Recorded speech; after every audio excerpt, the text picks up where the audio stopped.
Even formal restaurants though are getting away from a lot of that pre stuff of all that because we complicated wine. It's just a beverage like beer or cocktails. So, with that being said, what we're going to taste right now, and there's so much stuff in here that we could go over, but if you really want to dig in deeper into the wine world, this is a great starting point. So, what I'm going to say is there's a wine list.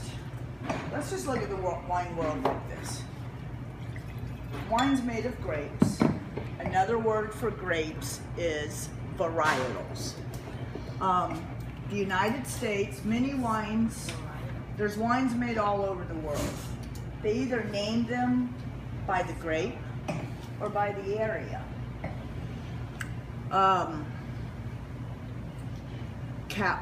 In California, as you notice, you'll always see like Clos de Bois Chardonnay, Rodney Strong Cabernet. Cabernet's a grape, a varietal. Chardonnay's a grape or a varietal.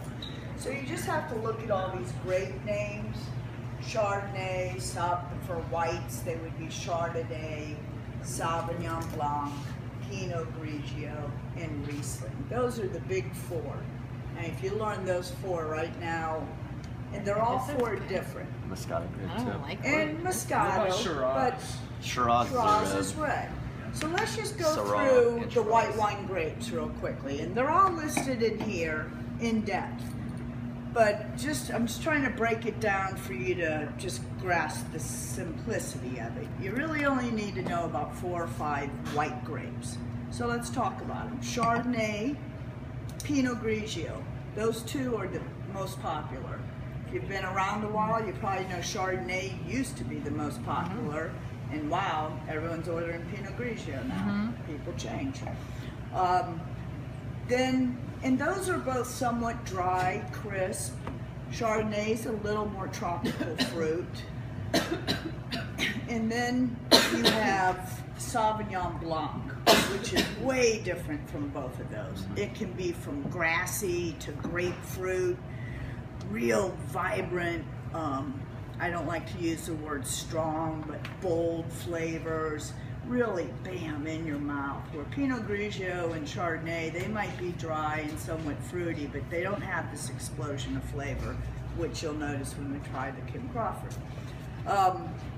Then the last two I want to talk about are Riesling and Moscato. Just look at those as your two little fruities, okay? Riesling can be very dry, but generally it's fruity, especially at a restaurant this size. You usually only have 1 or 2. And then Moscato is something we're seeing, been around forever from Italy, but it's off the charts sweet. That's actually, we're taking the white Zinfandel drinkers and we're putting them onto a real great Moscato. And from there, they might taste change. You might start on Moscato, and then you would go to Riesling, and then maybe Chardonnay, and then so your taste, everybody's taste escalates. Rare that someone drinks white Zinfandel every day and they drink it for the rest of their life. Eventually, they're like, it's too sweet for me anymore. I need something. Yeah, and it's odd. I mean, not if you do it every once a month, but if you consumed it often, you would get tired of that sweetness after a while. So this Chardonnay in particular, I don't want to complicate it. It's been on your wine list for a while. It's from California. It's a big name. A lot of people have known it. The way you pronounce it is Clos de Bois, okay? Just Clos de Bois. So the pronunciation could fool you. Chardonnay, like I said, it's got probably several different ranges. This would say be like medium bodied, little tropical fruit and creaminess. Medium acidity. Good acidity, not real serious, but a good medium valued Chardonnay, okay? Compared to say your house wine, this would give you a lot more character. You would just more layers of flavor. Same kind of flavors, just more enhanced. So did everyone try the Chardonnay? We don't have any unoaked Chardonnays. What's the point of Opening it.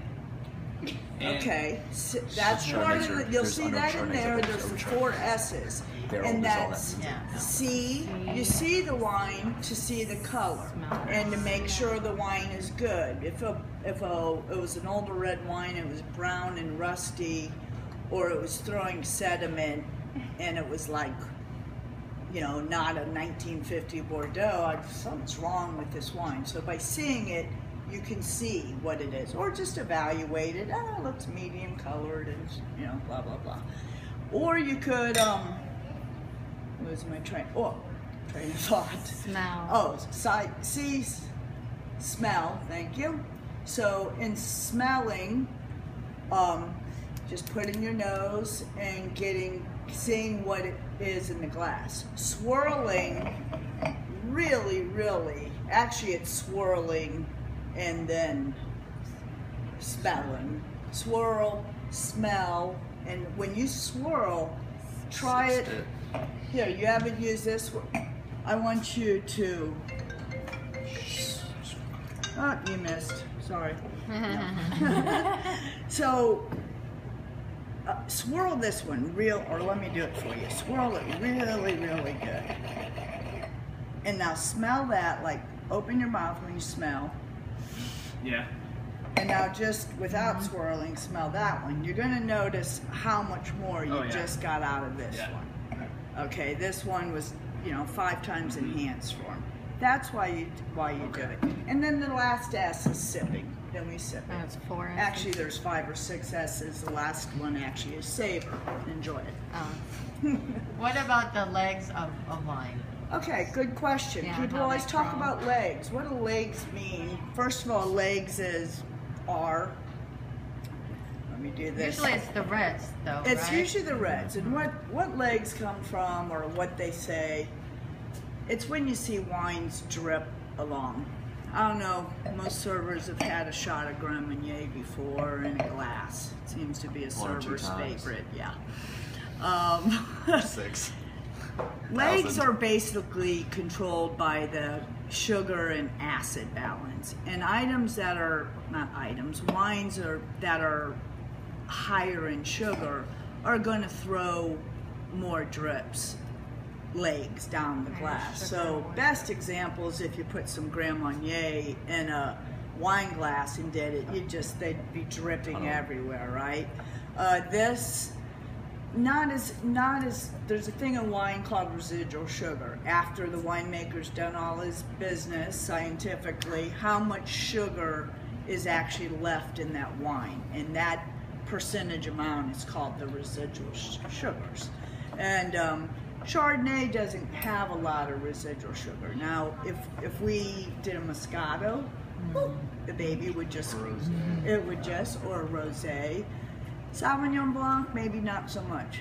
Other things that can affect it, that can throw you off. So you don't want to use it as a total judge mark.